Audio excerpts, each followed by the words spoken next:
Hello and welcome back to the Black Doctors Podcast. I'm Stephen, your friendly neighborhood anesthesiologist. I'm also the host and creator of this show. Thanks so much for joining us for this year-end review episode of the show. I know we just closed out season 2, but I'd be remiss if I didn't come back and just give a recap of everything this long year of 2020 has brought to us and has done for me. Starting back in January, I decided to create a website. It was about a 1-year anniversary or 1 year out from me starting my public social media page on Instagram. So I decided to maybe try my hand at blogging, and I watched some YouTube videos and I figured out how to design a website. So I built the StephenBradleyMD.com website, where I was planning on hosting the Mask Off blog. I actually came up with that title before everything ensued, but that's the name of the blog. I put a couple articles out at the beginning of the year and eventually realized that I'm not much of a writer, and it's not too many blog posts sitting there on the website right now, but the website's still up and running, and I've been able to add different parts to it, and it's been a good experience just learning how to design websites. So that was December, January, start of the new year. Everybody was looking forward to what the new year brought at that point in time. Fast forward to March, the COVID-19 pandemic was just starting. It was still a lot of reports out of China, and I think it had landed on the west coast of the US. I remember back in March for my girlfriend's birthday, we actually traveled to Europe because the incidents wasn't too high. Nobody was super worried yet about COVID. And we were over in Spain and Portugal, hearing about what was going on the west coast of the States. We're like, dang, it sounds like it's getting kind of serious. And then shortly after returning was when the numbers really started to spike, and we realized that everybody was truly at risk. So that was back in March of this year. A couple different things happened at that point in time. I am an anesthesiologist in the Navy, and my platform, you get assigned kind of platforms or different jobs in addition to doing anesthesia. My platform is the USNS Comfort. It's a hospital ship. I actually deployed on the ship last year for about 6 months in 2019. Duty called again, and the Comfort was preparing to deploy to New York City to respond to this COVID-19 pandemic. So since that's my platform, I'm supposed to go with the ship. So I started back in, March or April, planning on, what do we need for this mission to New York. I actually boarded the ship. It was kind of a pretty intense environment because nobody really knew what was going on. The mission was being planned on the fly. Usually for these humanitarian aid missions that we do, they're 5 or 6 months in duration, but they'll have, a year or more of planning to come up with this mission. And this was obviously being done at an accelerated pace, and it was tough to know what precautions we needed to take. PPE was still very hard to come by. And then, I had a bunch of us service members crammed onto a ship. Didn't seem like the best idea, but there we were getting ready to sail to New York. As it were, plans kind of changed for me right at the last minute before the ship took off for a number of reasons. I'll probably tell a story in a couple years when I'm separated from the Navy, but long story short, I did not accompany the ship to New York. I got reassigned to a different platform. At the time, if you recall, there were multiple military units that were deployed across the country. There were Army hospitals, Army tent hospitals in New York, as well as in other major cities. I know Chicago and Texas had them as well. So I was actually assigned to a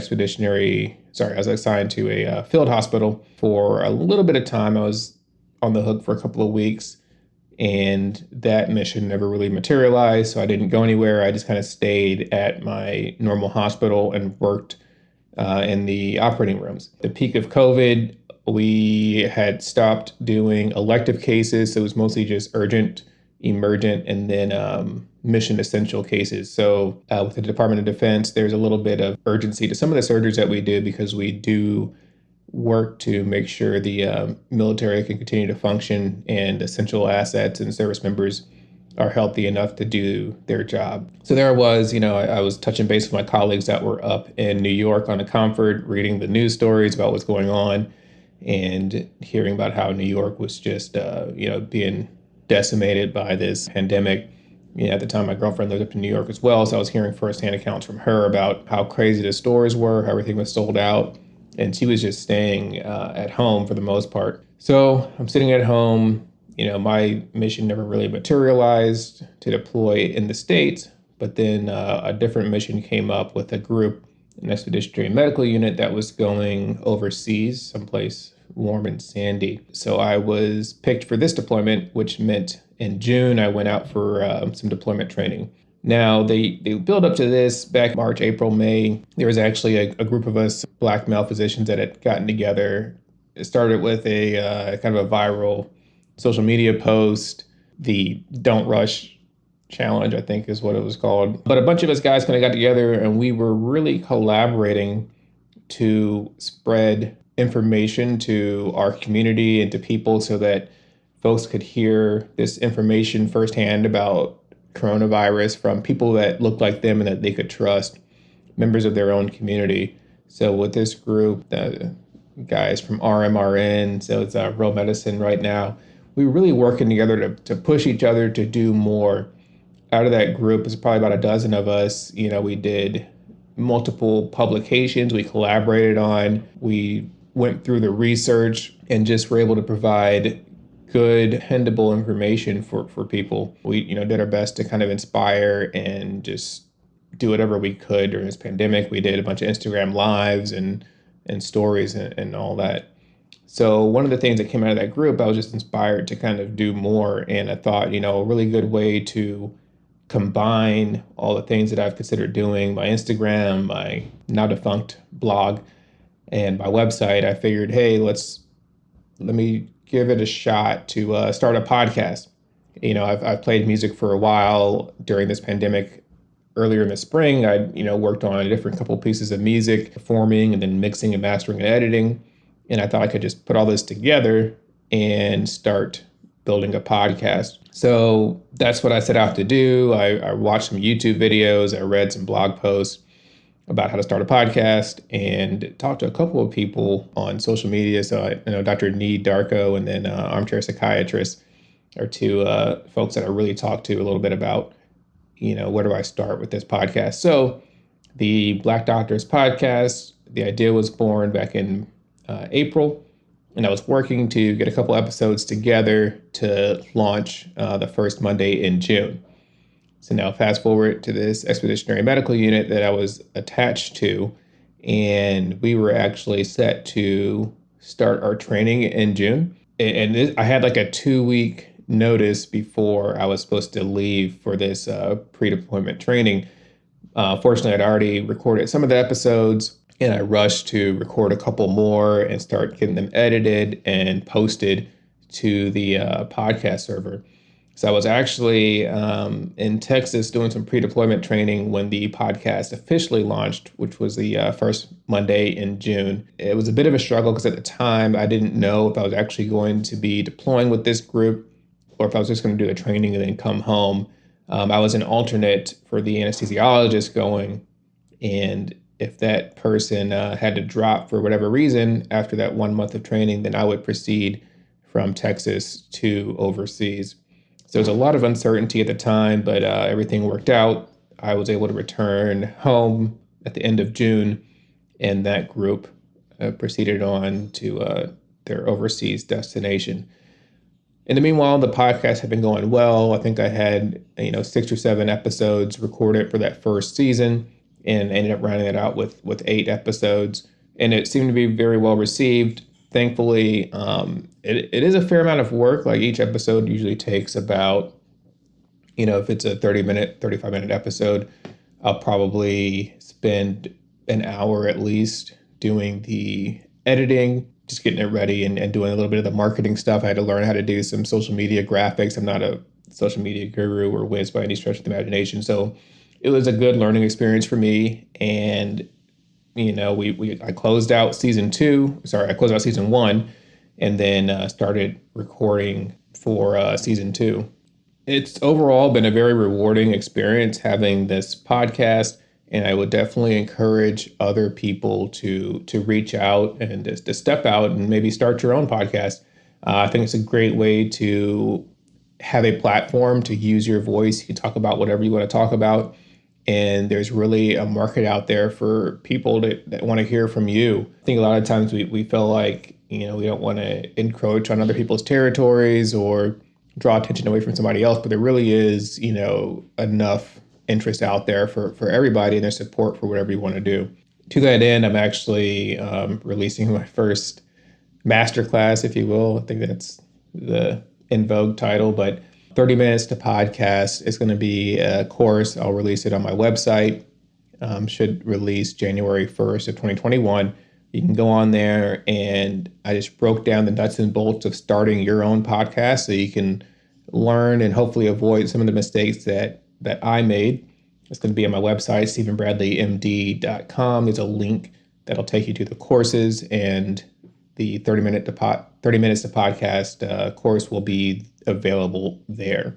Additionally, I'm available for consultation for podcast. If you just have questions, or if you have a show and you'd like me to review that, be more than happy to do so. I do get into the weeds a lot with editing and learning about all these different filters and stuff you can use with the different digital audio workstations, and something I enjoy doing. So please don't hesitate to reach out. I know the very first episode that I released was about imposter syndrome. So just to circle back around and tell you how that's been going, I think I am in a much better space. I was never like in a bad space, if you will, but it's just something that I noticed and realized that was happening, that sometimes I would have feelings of being less than, and just a lot of stuff going on. And I think what's helped me, number one, this podcast and being on social media kind of helped me break out of my shell and realize that, people are out there looking to do things that I'm doing, whether it's anesthesia or medical ethics or music, and I'm able to be a voice and hopefully help people that are out there. I've got some great reviews for the podcast. Not even the reviews, though, more so there's emails that have been sent from people that said they were inspired to apply to medical school or to do psychiatry research. One of my friends got a couple of patient referrals, so that's pretty cool. So all that stuff kind of helps me affirm my presence and why I'm doing what I'm doing. Other things I found helpful in, just dealing with imposter syndrome. Number one, it's probably about 5 points, I guess. Number one, just acknowledge that there is an issue, whether it's big or small. For some people it's crippling, for some people it's just annoying, but realize that there is this element of imposter syndrome. It has a name, a diagnosis, if you will. And then in doing so, you can kind of start to separate your feelings and how you feel about stuff from the facts of the matter. So did you truly earn your way or work your way to where you are right now? Then if so, you deserve to be there. You deserve to be present in that space. Know that everybody makes mistakes.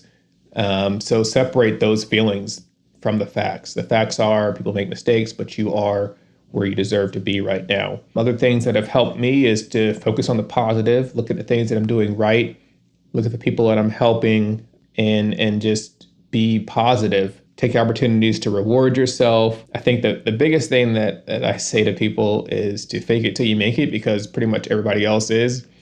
And that's not to say that you don't ask for help when appropriate and that you don't know your limitations, because all those are important signs of growth, and especially in the healthcare field, being safe and providing the best patient care possible. But a lot of people, whether they admit to it or not, they feel inadequate, they feel overwhelmed. So just, fake it till you make it. And then that last piece of advice, this is a quote from me. I should write this down, I don't know, trademark it or something, but I always remind myself that somebody dumber than me has already done this. So there's people out there that have done exactly what you're trying to do that weren't nearly as smart as you are. And if that's what it takes to kind of give you a little bit of extra oomph or motivation, then that's kind of what's helped me. I know it helped me in medical school, helped me when I was applying to medical school, applying to residency, all of those. When I get overwhelmed, I just think, somebody dumber than me has already done this and made it through. Looking forward, to this next season of the Black Doctors podcast. So season 3 should be launching January 1st, or rather the first Monday in this new year. I'm looking forward to bringing on some more guests and hearing their life stories. I'm also looking forward to adding a couple different elements to the show. I'll have a space to talk about things I'm passionate about: medical ethics, race and ethnicity in medicine and healthcare, and my own experiences. So definitely looking forward to branching out on the show. Worked on some new theme music. So one of the biggest things that caused a delay in putting out the show is I do all the editing myself. I also like to record and edit and produce music. So I took a little bit of time. I had to figure out what song I thought fit best with the vibe of the Black Artist podcast. So for the first season, let's see, I think it was Go by Common. So I kind of did my own cover of that. I don't know if that's copyrighted or not. I think it probably still is. I had Dr. Scrub. She's a lawyer and a doctor. I should have asked her about copyright, but anyways, it was by Common, and Common's, inspirational and uplifting. And then let's see, for the season 2, I did a cover of Back Home. It's by Trey Songz. It features Summer Walker, and honestly, I just like the hook, and I kind of took that and reproduced it. Just did a cover of that. That's what you hear for season 2. So far so good. I think I'm gonna stick with that one. I guess it's kind of, makes you think of the podcast and helps you identify the show. And then just finished up a new track or a new cover that I'm going to have along with this extra content that I'll be producing that speaks specifically to medical ethics and healthcare disparities. And so stay tuned for that. Thank you all for your support with this project. Definitely could not have done it without you. At the end of season 2, we closed out with over 10,000 downloads. The podcast has been streamed in over 40 different countries. So again, I'm just blown away by the success. More importantly, are the individual lives that have been touched and changed. I had the opportunity to go on a Huffington Post interview, and I also spoke with alternative school out of Gary, Indiana. I was able to speak with, I think, 40 or 50 high school students and just answer general questions about medicine and my career and college and the military. So definitely appreciate the doors that this project is opening. I also launched my YouTube channel, so Stephen Bradley, MD, and that channel features two things primarily. There's Ask an Anesthesiologist series and then the military medicine series.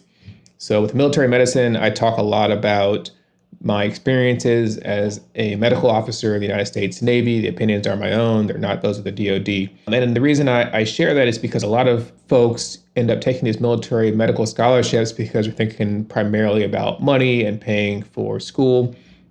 And there's just a lot more to it than finances. I want folks to realize that when you take these scholarships, that you are signing a job contract that you won't start for about 8 years. There's a lot more information there on the YouTube channel. If you're interested in military medicine, definitely encourage you to check that out. And then with the Ask an Anesthesiologist series, I want to take a lot of basic information about anesthesia and surgery and make it available to your friends and family members that are not in the healthcare field. So often you come to have surgery, you've talked with the surgeon before, but you meet your anesthesiologist the day of surgery, and there's just not a lot of time to ask questions and get a clear understanding of what to expect with anesthesia. So with this YouTube channel, I am putting out videos that describe common things in anesthesia, common questions that should be asked, common side effects or complications, and I'm taking questions as well and answering them in the video format. So if you have any questions you'd like to submit, you can either post them on the YouTube channel or you can go to my website, stephenbradleymd.com, and there is a link there to ask an anesthesiologist. I'm also there for medical ethics consultations as well. Finally, I would be remiss if I did not thank each and every person that came on the show and was a guest. So let's drop the beat. Yeah, there it is. So first of all, I want to thank Dr. Nate Jones. He was the second episode of season 1. Dr. Jones, good friend. He's finishing up his pediatric emergency medicine fellowship. Just secured his attending job. Nate, congratulations. So proud of you. Thanks for coming on the show. Next up, Dr. Bianca Bush. Thank you so much. He's a psychiatrist and good friend. Thank you for coming on the show. Congrats on the new baby. Season 1, episode 4, Dr. Rooney, one of my co-workers in the Navy. Appreciate you coming on the show. He's got great information about finances. He hosts a blog called Surgify. Definitely check that out if you're interested in money and medicine. Season 1, episode 5, Dr. Ward. Thank you so much. Really enjoyed having you on the show. She's my good friend from good old Howard University College of Medicine. She's an obstetrician currently practicing in New York. She is super involved in residency education, and she's wrapping up an MPH right now. So super proud of you. Congrats. Keep up the hard work. Season 1, episode 6, Dr. Brent Stevens. He was a resident where I went to medical school. So he actually went to Howard for medical school as well as his orthopedic surgery residency. He also helped start this nonprofit organization called Young Docs DC, and they really get a hold of the youth there in DC, and I think they're in a couple other cities, and they just provide mentorship and guidance to these young men and take them under their wing and have them shadow and show them exactly what they can be and what they can grow into. Brent, thanks so much for coming. Season 1, episode 7, Dr. Brittany Halford. She is an internal medicine physician. She's also a financial guru and entrepreneur. She came on the show and she just kind of blew us away. She presented her joy budgeting method, which helps you find joy as you manage your finances. Dr. Halford, thank you so much for joining us. Next up, season 1, episode 8. This was a finale. Dr. Curtis Apara. He is an internal medicine physician practicing down in Houston, Texas. He's also an international medicine graduate. He came on the show and shared his experiences and how he came to success. He has success in multiple avenues, multiple businesses, doing quite well for himself. And he shares this all on his YouTube channel, The Life of Dr. Curtis O. Curtis, thanks so much for blessing us with your presence, and congrats on the new kid, man, a beautiful baby boy. Check out his Instagram and YouTube if you want to see pictures of this guy. That closed out season 1, so all 8 episodes, and then in the fall I launched season 2. Was privileged to have the Chapmans on. Dominique and Shannon, they're both colleagues from Howard University. They attended the Howard University College of Dentistry. They came on the show and talked about dentistry. They talked about the new practice that they're opening up. It should be open any day now. It's called Toothsome Dental, and it's in Maryland. I believe it's in Towson, Maryland. But their link is in the show notes. So check them out if you're in Maryland and need a dentist. A Black-owned, HBCU graduate-owned dental office, Toothsome Dental. Check them out. The second episode of season 2 featured Ask Dr. Chi. She's a family medicine physician. She's a hospitalist down in Florida. She's also a collegiate athlete. We first met during our graduate program. We were both just trying to make it, trying to get into medical school. When we both turned out okay. Dr. Chi, it's been great following your progress, and check her out. She has her own websites and nonprofit organizations as well, where she works and mentors collegiate athletes and helps them become the best them they could possibly be. Next up with season 3. Now this episode came on the heels of some terrible news. There was a passing of our beloved Chadwick Boseman from colon cancer. So I brought on Dr. Ed McDonald. He's a gastroenterologist and chef. He's also a DJ on the side. He practices on the south side of Chicago. I was able to work with him when I was a resident. Ed has done so much for the community at large, and he comes on the show and talks about colon cancer screening, and how we can start fighting these healthcare disparities in our communities. Check him out. Him and his wife are an amazing family. His wife is Dr. Everywoman. That's her social media handle, and she puts out amazing content, parody videos where she's disseminating accurate healthcare information for the community. Ed, thanks so much for coming on the show. Season 2, episode 4 is entitled The Sky is the Limit. That features Dr. Courtney Scruggs. She is a physician as well as a lawyer, and she has made it her mission to empower female entrepreneurs and businesswomen. And she has her own investment group, angel investment group, the Dawa Network. If you're interested, definitely check her out, Dr. Courtney Scruggs. Season 2, episode 5 was Dr. Wilton Triggs. Dr. Triggs, he is a graduate of Meharry Medical College, and he's a plastic surgeon. He was the first plastic surgery resident to graduate from the University of South Florida's program. He's doing incredible things in the community, reaching back and mentoring the youth. He's got his own YouTube channel and a bunch of other things going on. Definitely check out Dr. Triggs. Season 2, episode 6 focuses on Black mental health. It's called Black Mental Health Matters. It features my resident from when I was a medical student at Howard, Dr. Danielle Harrison. She is currently an attending psychiatrist at Howard University Hospital. She is also the program director for the residency program. She does a lot to help the community there in DC and at Howard, and to help foster that next generation of psychiatrists that can focus on the mental health needs of our communities. Dr. Harrison, thank you so much for all you're doing and for coming on the show. Next up, season 2, episode 7 featured emergency medicine physician. A lot of folks have been writing to me, asking me to hear from emergency medicine. I got my guy, Italo Brown, on the show. He is an emergency medicine physician out in California. He did his residency in New York. He also is a graduate of Meharry Medical College, and he's just doing incredible things. He helped start Trap Medicine, which provides healthcare interventions to the community by way of barbershops.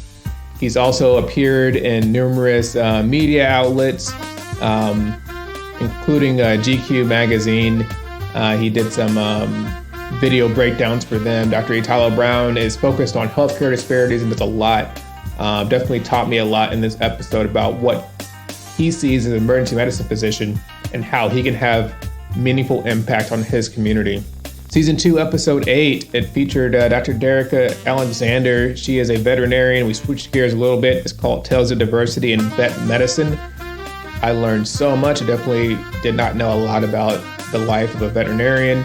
And she came on and rapped with us for a little bit, spread some amazing information. She left her contact information if you're interested in veterinarian medicine. Season 2, episode 9 featured Dr. Nee Darko. He was one of the inspirations, or rather the inspiration for me to start my own podcast. He is the host of his podcast, Docs Outside the Box. He focuses on how physicians can realize their full potential. Came on, spoke for a little bit. Man, he shares so much about being a locums physician and how to really take control and run your own life. Even as a physician, it can be done. In episode 10, we switched gears a little bit. This was around Veterans Day. We brought on Lieutenant Junior Grade Paige Monk. She is a Naval Academy graduate. She is, at the time, she was in flight school. She has since graduated and got her wings. Is going to be heading out to her squadron. She shared how folks can join the Naval Academy and how the sky truly is the limit for what you want to do. Finally, on Veterans Day, we actually were able to have Dr. Antonio Webb come on the show and give us an episode. He is the author of the book, Overcoming the Odds. He is an orthopedic spine surgeon, and this book tells his story about coming from the streets of Louisiana to becoming a medic in the U.S. Air Force. He deployed to Iraq during the height of the war and helped treat service members there. He came back, went on to medical school, and is now a very accomplished spine surgeon and sought out motivational speaker. He's got big things coming in 2021. Keep an eye out. He's dropping a feature film. It's going to detail and chronicle his life. He's totally focused on reaching back and helping others get to where he is now. Dr. Webb, thank you so much for joining us. In episode 12, we had to take it back to the 18. We had anesthesiologist Dr. Betty. She came on, she talked about her experience combating COVID-19. She talked about barriers to health equity. Dr. Betty actually went out and started her own mentorship organization called Mulu Mentors. And she helps mentor students that are first generation coming into the healthcare fields. Dr. Betty, thank you so much for joining us. I know it's a big year for her. She got engaged, is either married or will get married soon. Congratulations, Dr. Betty, and look forward to working with you in the future. Season 2, episode 13 features Dr. Eddie Miller. I've been waiting to have this guy on the show. He was an OB intern when I was finishing up medical school at Howard. He came in and hit the ground running. He was so excited. I'd never seen anybody so excited to start internship than this guy. He is currently a dean for healthcare equity at University of Washington, St. Louis. And he is a maternal fetal medicine specialist. So he specializes in helping our women have babies and have them in a safe and healthy manner. He came on and talked about these high-risk pregnancies and these healthcare disparities and how they're affecting women of color. Dr. Miller, thank you so much for coming on and sharing. Season 2, episode 14 is entitled Black Girl Magic. It features my good friend and coworker, Dr. Vanita Simpson. It tells us the day in the life of a neurosurgeon. She keeps it real. She keeps it 100. She talks about how residency was and how she made it through. She talks about her day-to-day practice as a neurosurgeon, and just drops some gems for folks to follow if you're looking into a very competitive specialty to match into. She's proof it can be done, and it can be done flawlessly. Queen V, thank you so much. Looking forward to working with you in the OR in 2021. To wrap it up, season 2, episode 15 brought on Dr. Kevin Simon. He is a psychiatrist. He's finishing up his a child and adolescent psychiatry fellowship as well as addiction medicine fellowship at Harvard.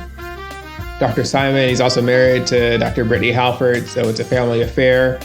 They're doing incredible things. Dr. Simon is extremely well published, and he's got some articles written this year that you should definitely check out. Dr. Simon, thank you so much for coming on the show. You'll notice that there was a lot of mental health focus in the last 2 seasons. I thought it was very significant considering the impact of 2021 on folks and their mental health. And that was why I chose to focus on mental health, especially in our community. And of course, special thanks to my girlfriend, Christina, the voice of the Black Doctors podcast. If you stuck with us this long, then you're the real MVP. Nobody likes sitting through credits, but if you don't like the credits, you can get up and leave the movie theater. Stephen Bradley, your friendly neighborhood anesthesiologist, host and creator. Tune in for season 3 of the Black Doctors podcast because we're doing it for the culture.